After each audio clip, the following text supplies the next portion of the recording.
اعوذ باللہ من الشیطان الرجیم بسم اللہ الرحمن الرحیم وتزودوا فإن خیر الزاد التقوی واتقونی یا اولی الالباب صدق اللہ العظیم۔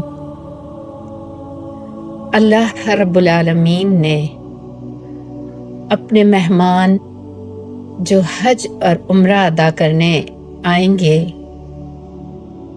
خود ہی اپنے مہمانوں کی تربیت کی کہ تم جب اس سفر پر روانہ ہو تو کس تیاری کے ساتھ آؤ، وتزودوا زاد راہ ساتھ لے لیا کرو، اور بہترین زاد راہ تقوی ہے، اور مجھی سے ڈرو اے عقل رکھنے والوں۔ یہ تقوی کہاں ہوتا ہے؟ تقوی ہاں ہونا، آپ صلی اللہ علیہ وسلم نے دل کی طرف اشارہ کر کے فرمایا، ہاں ہونا، دل میں تقوی ہوتا ہے۔ نیت کو خالص کرنا، اللہ کے لیے، نہ کوئی شہرت مقصد ہے اور نہ کہیں نمود و نمائش، نہ کوئی برتری ثابت کرنا۔ اپنے دل کا جائزہ لے لیں، کیا میں یہ سفر للہ اللہ کے لیے کر رہی ہوں؟ کیونکہ رب العالمین نے جب حج کا حکم فرمایا تو کہا للہ علی الناس حج البیت من استطاع الیہ سبیلا، اللہ کے لیے اللہ کے گھر کا سفر کرو، کسی اور کی خوشنودی کے لیے، کسی برتری کو ثابت کرنے کے لیے نہیں۔ اور زاد راہ ساتھ لے لیا کرو۔ زاد راہ سامان سفر، جس مال سے حج اور عمرے کا سفر کر رہے ہیں وہ مال حلال اور پاک ہو۔ کسی کا قرض ہے تو قرض کی ادائیگی کر لو، اور چونکہ اس وقت اتنے پہلے حج کی رقم لے لی جاتی ہے تو اگر قرض ادا کرنے میں تھوڑی تاخیر ہو رہی ہو تو ان سے آپ مہلت لے لیں یا ان کے علم میں لے آئیں تاکہ بدگمانی نہ ہو۔ جب آپ سفر حج پر روانہ ہوں تو جو پیچھے رہ جائیں گے ان کے لیے اتنی رقم ہو کہ آپ کے واپسی تک انہیں کوئی پریشانی نہ ہو، اور آپ یکسوئی سے اپنے رب کی رضا کو حاصل کر سکیں۔ اللہ کی رضا اللہ کے بندوں کو خوش کرنے میں ہے۔ واتقونی، مجھ سے ڈرو۔ اللہ کے بندوں کے ساتھ اگر کوئی حق تلفی ہو گئی ہے، کوئی ان کا حق ادا نہیں ہوا، تو ان سے اپنے معاملات کو درست کر کے اس سفر کا آغاز کریں۔ سوچیں کہ میں نے کس کی غیبت کی ہے، کس کی چغلی کی ہے، کس کا مذاق اڑایا ہے، اور کس کے حق مجھ پر واجب تھے جو میں نے ادا نہیں کیے۔ کیونکہ رب العالمین نے کہا کہ اللہ اپنا حق تو معاف کر دے گا، لیکن بندوں کے حقوق جب تک بندے خود نہیں معاف کریں گے اللہ رب العالمین نہیں معاف کرے گا۔ اور اب ایک نیا طریقہ یہ ہو گیا ہے کہ میسج کر دو کہ میں حج پر جا رہی ہوں اور اگر دل دکھا ہے تو مجھے معاف کر دینا۔ کیا آپ سمجھتے ہیں آپ کا یہ میسج، اگر آپ کی کسی سے ناراضگی ہے تو یہ میسج تو ان کے دل میں اور آپ کے لیے تنگی پیدا کرے گا۔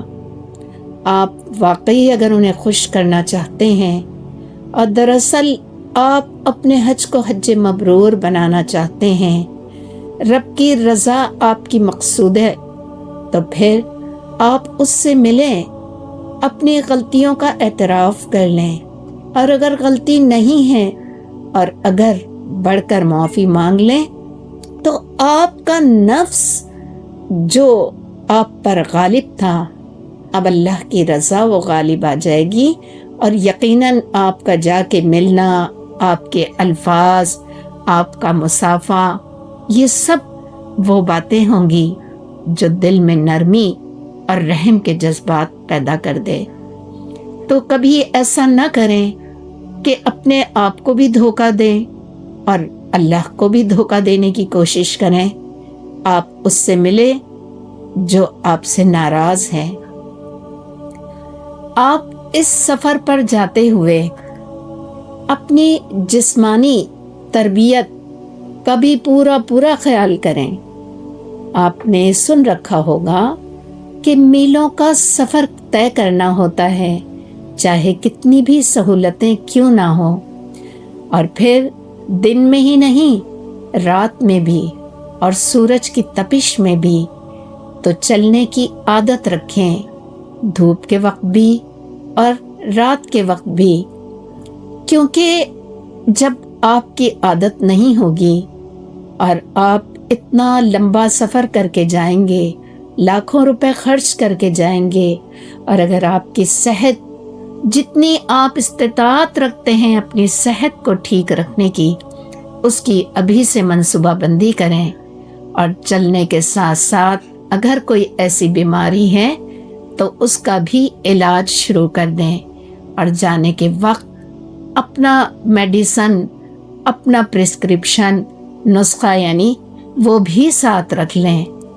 اینک ضرور ساتھ رکھیں، کیونکہ جن کی عادت ہوتی ہے اینک استعمال کرنے کی، وہ بہت مشکل ہو جاتی ہے، پھر ان کے لیے چلنا پھرنا، قرآن کی تلاوت کرنا، کہیں ایسا نہ ہو کہ یہ اینک آپ کی عبادت میں رکاوٹ بن جائے۔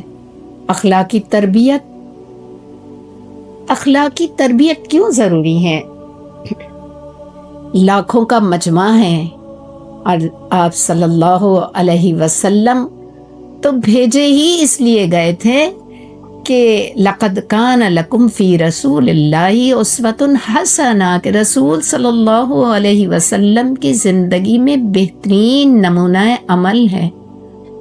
تو اس اسوے کا یہاں آپ کو استعمال کرنا ہے۔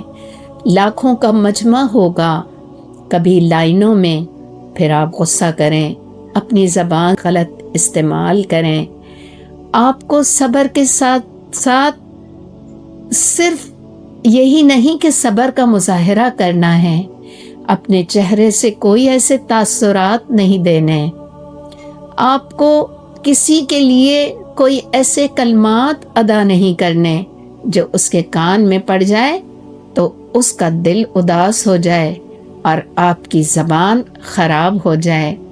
اللہ نے اپنے مہمانوں سے کہا فَلَا رَفَثَ وَلَا فُسُوقَ وَلَا جِدَالَ فِي الْحَجِّ، کہ جب تم سفر حج پر آؤ تو جھگڑا نہ کرنا، گناہ نہ کرنا، اور نہ ہی کوئی بے حیائی کے کام کرنا۔ آپ فارغ وقت میں بیٹھے ہیں، کبھی کسی کی غیبت، کبھی کسی کی برائی، کبھی کسی کا مذاق، لیکن احرام پہنتے ہی یہ سب کچھ کیسے چھوٹ جائے گا؟ کیونکہ میری عام زندگی میں تو ایسی عادت نہیں تھی، کوئی میں وہ مشین تو نہیں ہوئی کہ سوئچ آن کیا تو پنکھا چل پڑا، سوئچ آف کیا پنکھا بند ہو گیا۔ نہیں، یہ تو میری عادتیں بن چکی ہیں۔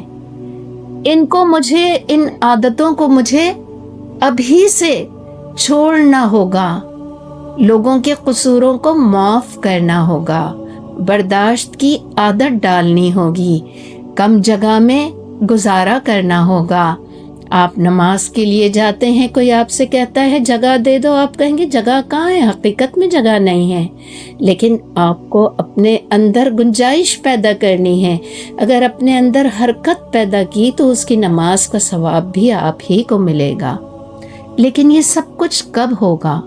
جب آپ پورے اپنے آپ کو شعوری طور پر تیار کر کے جائیں گے کہ میں نے اس زبان سے جو بھی کلمات ادا کرنے ہیں وہ خیر کے کرنے ہیں، اس آنکھوں سے جو بھی دیکھنا ہے محبت کی نظر سے دیکھنا ہے، اس کانوں سے اللہ کے ان مہمانوں کے لیے کوئی برائی نہیں سننی۔ جب یہاں سے آپ سیکھ اور پڑھ کر جائیں گے اور جب وہاں عملی مظاہرہ کریں گے، تو جب آپ واپس آئیں گے تو انشاءاللہ العزیز آپ بہترین اخلاق کا سرمایہ لے کر آئیں گے۔ آپ کو علمی تربیت بھی کرنی ہے، آپ کو تمام حج اور عمرے کے ارکان، واجبات، سنتیں سب سیکھ کر جانا ہے۔ آپ یہ نہیں کہیں گے، آپ سے کوئی پوچھے تمہیں پتہ ہے؟ نہیں، میں اس کو دیکھوں گا یا دیکھوں گی تو کر لوں گی۔ نہیں، آپ کسی کی مدد کریں، لوگ آپ سے سیکھیں، اور پھر کتنی دعاؤں، کتنی حسرتوں، کتنی کوششوں کے بعد اللہ آپ کے لیے یہ دن لایا ہے، تو آپ پوری طرح تیار ہو کر جائیں، علم اچھی طرح سیکھ کر جائیں، پورے مستند طریقے سے۔ ایسا نہ ہو کہ جو کوئی کتاب ملے آپ اسے اٹھائیں اور پڑھیں۔ آپ قرآن سے پڑھیں، آپ مستند احادیث کا مطالعہ کریں، جو سفر کر کے آئے ہیں ان کے تجربوں سے فائدہ اٹھائیں۔ یہ آپ کے سفر کو آسان ہی نہیں، مقبول بنانے میں بڑا مددگار ثابت ہوگا۔ آپ قانونی جو کاغذات ہوں گے، جو پاسپورٹ ہوگا، جو ویکسینیشن کے کارڈ ہوں گے، ان سب کو بھی اپنے ساتھ ضرور رکھ لیں۔ اپنے ساتھ احرام ایک بیگ میں ایکسٹرا رکھ لیجئے، جو آپ کا ہینڈ بیگ ہوگا، کیونکہ ہو سکتا ہے کہ واش روم میں یا کہیں آپ کا خراب ہو جائے تو پھر بہت مشکل ہو جاتی ہے، لہٰذا ایک احرام ضرور ساتھ میں رکھیں۔ پانی کی بوٹل رکھ لیں، آپ کے اگر گلاسز پہنتے ہیں تو وہ رکھ لیں، چھتری رکھیں، ضروری کوئی دعاؤں کی کتاب اگر آپ چاہیں تو وہ رکھیں، اور جہاں آپ علمی تیاری کریں گے وہاں تلبیہ اور تکبیرات اور خاص ارکان ادا کرنے وقت کی جو دعائیں ہیں ان کو بھی ابھی سے یاد کر لیجئے، کیونکہ یہ سفر بہت مبارک سفر ہے۔ وہی کلمات ادا کرنے کی کوشش کیجئے جو آپ صلی اللہ علیہ وسلم نے ان مواقعوں پر اپنی زبان مبارک سے ادا کیے۔ خواتین اپنے حیض و نفاس کے بارے میں پوری معلومات حاصل کر کے جائیں، کوئی ایسا کام نہ کریں کہ جس کی وجہ سے پھر ہمیں افسوس رہ جائے کہ کاش یہ میں سیکھ کر جاتی یا میں سمجھ کر جاتی تو آج مجھے یہ مشکل نہ ہوتی۔ یہ وہ تیاریاں ہیں کہ جن تیاریوں کے ساتھ اگر آپ نے اپنے سفر کا آغاز کیا تو اللہ رب العالمین آپ کو انشاءاللہ تعالی حج مبرور کی سعادت عطا کریں گے۔ وآخر دعوانا ان الحمد للہ رب العالمین۔